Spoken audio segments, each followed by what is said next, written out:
আপনার ফেলে দেওয়া জিনিসটি বিক্রি করে মাসে আয় 1.5 লাখ টাকা। অভিনব এক ব্যবসা যা সম্পর্কে অনেকেই জানেন না।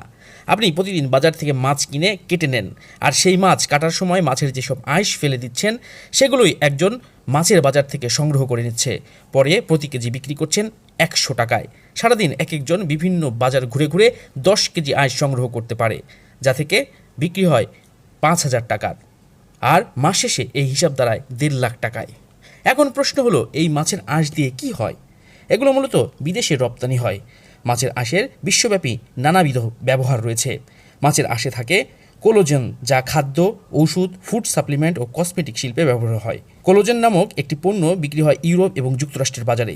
চীন ও জাপানে এই আঁশ ব্যবহার করে পাইজো ইলেকট্রনিক ন্যানো জেনারেটর তৈরি করা হয়, যেগুলো দ্বারা রিচার্জেবল ব্যাটারিতে চার্জ দেওয়া যায়। রপ্তানি খাত সংশ্লিষ্ট সূত্রে জানা গেছে যে বাংলাদেশে বছরে প্রায় 27,278 টন মাছের আঁশ উৎপন্ন হয়।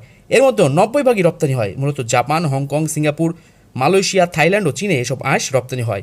প্রতি টন আঁশ $350 থেকে $470 বিক্রি হয়।